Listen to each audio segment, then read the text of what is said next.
My name's David Lloyd Edwards, and I'm very proud to be a supporter of the Royal Humane Society. So, in its 250th year, the Society is highlighting stories of amazing bravery every day on the website and in social media channels. My story is from 1892. And to put this in context, this is the year when basketball was invented and fingerprinting was officially adopted for the first time. So, here is my story from the archives of that year. On the 2nd of May, 1892, at the Pulo Saigon Bridge Works in Singapore, an accident occurred which might have had fatal results had it not been for the gallantry displayed by a Mr. Wiley, who was in charge of the works. Messrs. Riley, Hargreaves and Company were engineers and were sinking cast iron cylinders for a new bridge, one of them having been sunk 36 feet and having in it about 4 feet of water. Shortly after midday, 2 Javanese workmen descended by wire rope and a bucket and recommenced their work. But after a minute or two, the man at the top, who was in charge of the wire rope, looked down and called out that the men were suffocating. Mr. Wiley looked down and saw one man reeling about and trying to get the other man into the bucket.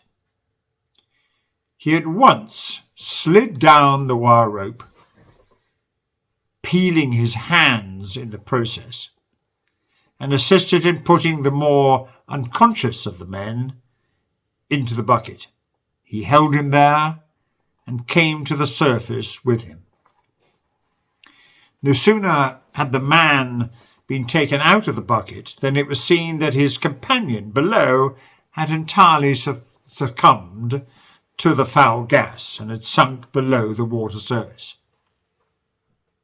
Without hesitation, Mr. Wiley again went down, notwithstanding the dire effects the first ascent had had on him. He groped about in the water and succeeded in finding the second man, and with the greatest of difficulty was able to put him into the bucket. But not before he himself was reeling about from the effects of the gas. The 2 men were hauled up together, and after half an hour, the Javanese man was able to be restored to consciousness. Mr. Wiley had to be sent home, so severely was he suffering from his descent and the effects of the gas. His watch and chain and a dollar coin were turned completely black by the exposure to the harmful sulphur gas in the cylinder. For his bravery, Mr. Wiley was awarded a silver medal. And that's where the story ends. Thank you very much for taking the time to listen. This is just one of the thousands of remarkable stories from the Society. Before we end, I just wanted to let you know that the Society is inviting you to become a governor in its 250th year. For just £100 in 2024, you will be invited to attend a variety of Society events, such as the annual General Court, where you'll see the awardees receiving their medals and hear their amazing stories.